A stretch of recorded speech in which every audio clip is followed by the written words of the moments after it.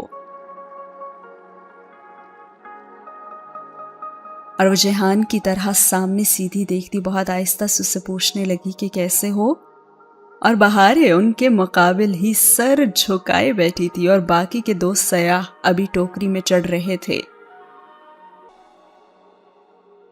ٹھیک ہوں، وہ سامنے دیکھتے ہوئے زیر لب بولا، اور حیا نے وہی سوال کیا، آخری دفعہ سچ کب بولا تھا؟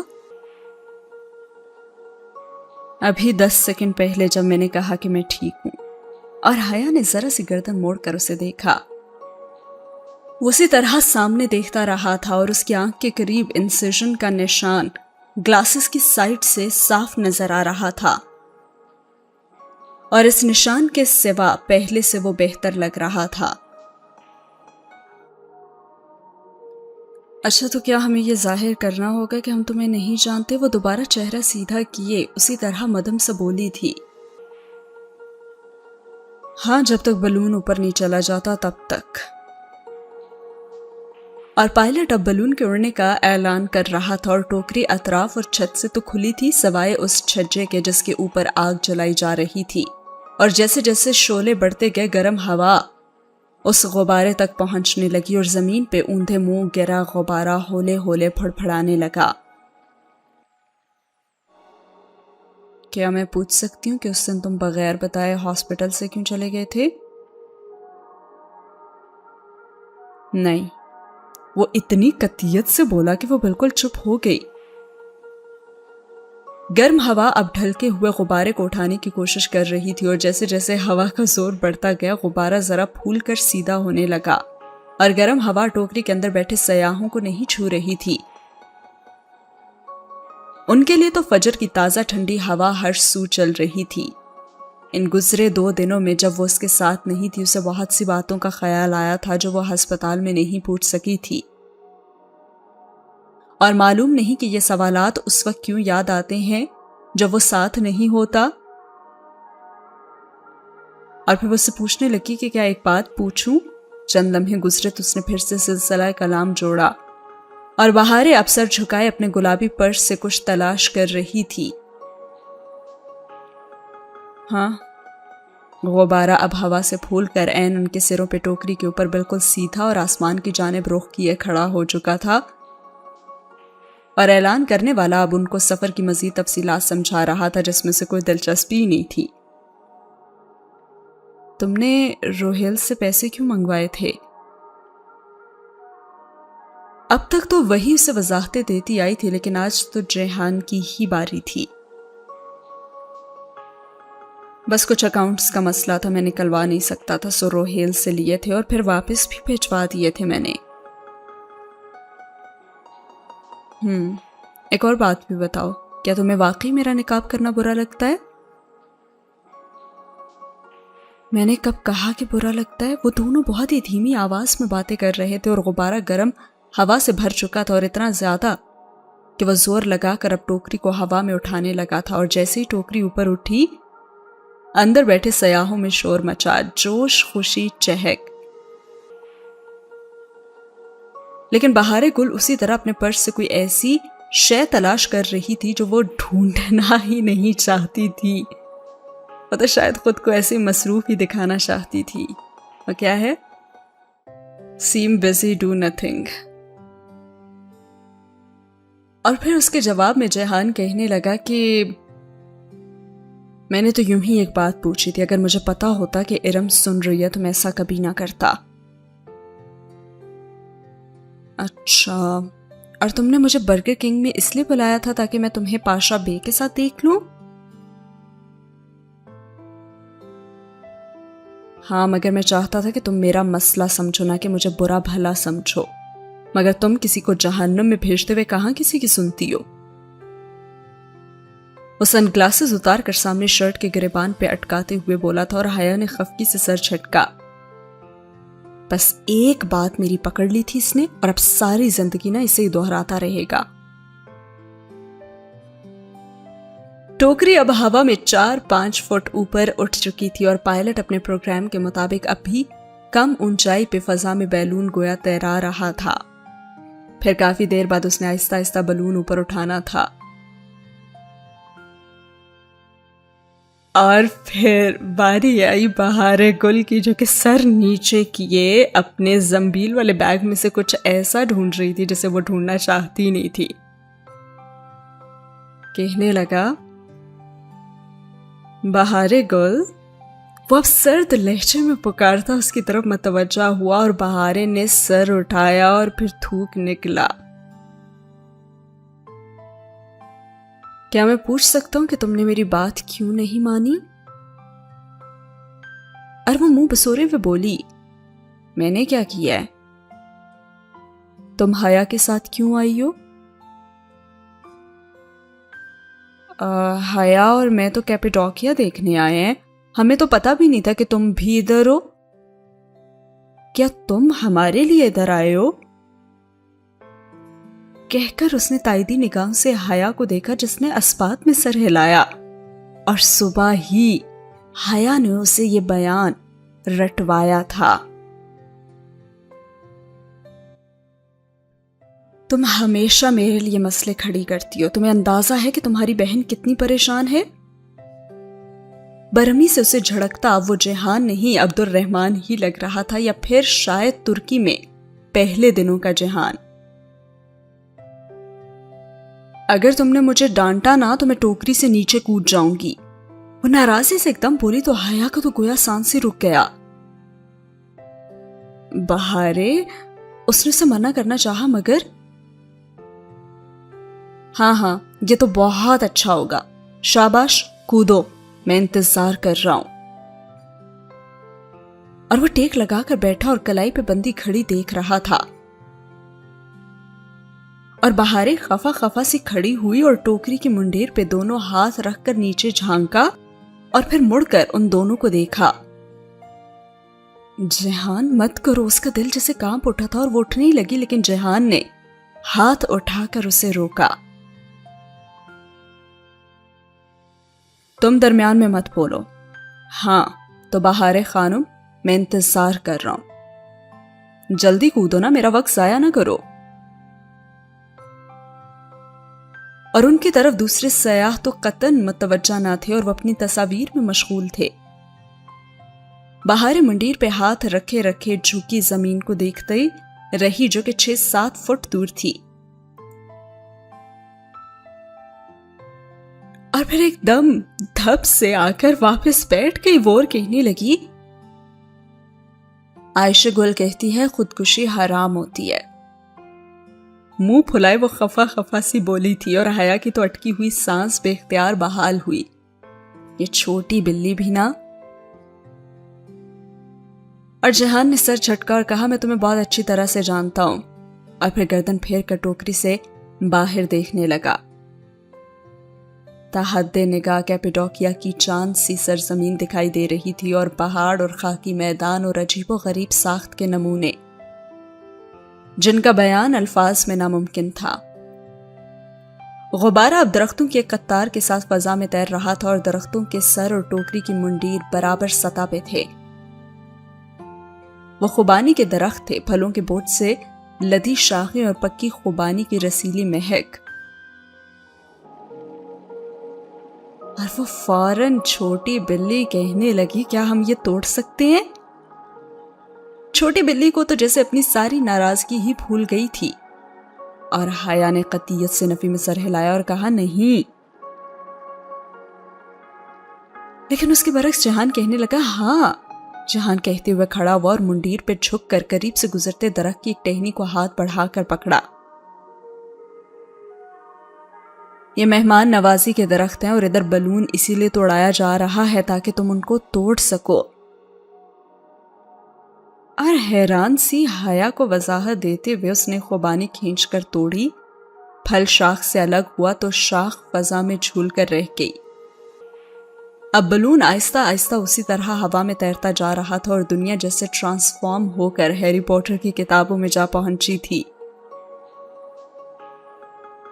اس سے کہنے لگا کہ کیا تم کھاؤ گی؟ اس نے پوچھا، لیکن انکار سن کر پھل بہارے کو اس نے تھما دیا، اور اس نے اپنے پرس سے پہلے تو رومال نکالا، اس سے خوبانی اچھے سے رگڑ کر صاف کی، اور پھر کھانے لگی۔ تھی جو عائشہ گل کی بہن۔ ویسے تمہیں کس نے بتایا روہیل کے ولیمے کا؟ اسے اچانک یاد آیا ڈیرن کوژو کے جو انڈر گراؤنڈ سٹی تھا، اس میں جیہان نے اس سے ذکر کیا تھا کہ وہ اس سے وہاں پہ ملے گا، اکٹھے جائیں گے وہ۔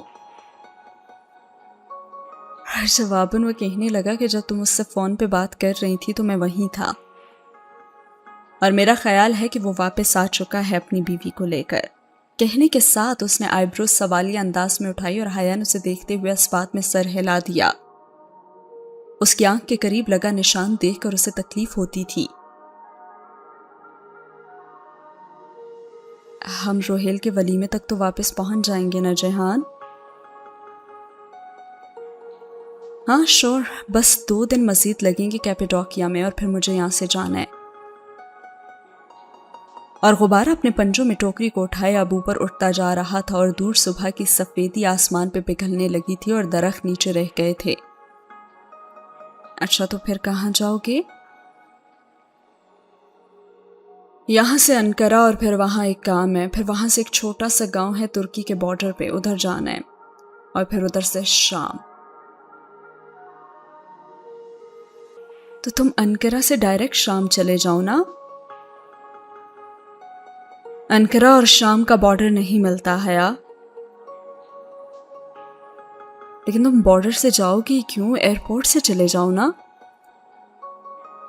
اپنی طرف سے تو اس نے اچھا خاصا مشورہ دیا تھا، اور جیہان نے گردن موڑ کر ایک افسوس کرتی نے کہا سے اسے دیکھا۔ میڈم ایئرپورٹ پہ نا پاسپورٹ دکھانا ہوتا ہے، اور میں ادھر اللیگل ہوں، بارڈر کراس کر کے آیا تھا رات میں اور ایسے ہی واپس جاؤں گا۔ اور اس کی تو ریڑھ کی ہڈی میں سنسنی خیز لہر دوڑ گئی۔ تم اللیگل طریقے سے بارڈر کراس کر کے جاؤ گے؟ اس نے دبی آواز میں دہرایا، اور وہ دونوں اپنی زبان میں بہت آہستہ آواز سے باتیں کر رہے تھے۔ مجھے قانون کی پاسداری پہ کوئی لیکچر مت دینا، مجھے اسی طرح سے واپس جانا ہے، اور ویسے بھی شام کے لیے ترکوں کو ویزا درکار نہیں ہوتا مگر پاسپورٹ دکھانا پڑتا ہے۔ اچھا ٹھیک ہے، میں سمجھ گئی۔ اچھا تو پھر کب جانا ہے؟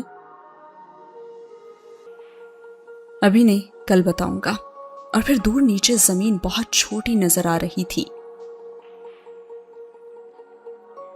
وہ فیری چمنیز کے اوپر اڑ رہے تھے۔ یہ قدرتی ساخت تھی جو لاوا سوکھنے کے بعد اس سرزمین پہ چھوڑ گیا تھا۔ کافی فاصلے پہ اونچے اونچے ستون سے کھڑے ہوئے تھے جن کے سروں پہ ٹوپیاں تھیں، اور بالکل جیسے مشروم ہوتے ہیں نا۔ تو اس کا مطلب ہے کہ ہم بارڈر تک ساتھ ہی جائیں گے؟ حیا ہم انقرہ تک ساتھ گئے نا، یہ بہت ہے۔ تم اب ادھر آ کر کیا کرو گی؟ وہ جسے اکتایا تھا۔ لیکن ہماری بات تو ترکی کی ہوئی تھی نا، اور ڈیل ہوتی ہے، بس ہم بارڈر تک ساتھ ہیں۔ ویسے تم تو صرف کیپیڈوکیا دیکھنے آئی تھی نہیں؟ اس کے انداز پہ حیا کا دل چاہا کہ زور سے کہے کہ نہیں اور ہرگز نہیں، لیکن انا ہر دفعہ آڑے آ جاتی تھی۔ ہاں، اور اب تمہاری وجہ سے تو میں زیادہ دن کیپیڈوکیا میں رہ بھی نہیں پاؤں گی نا، اس لیے اس کو میرا احسان ہی مانو تم۔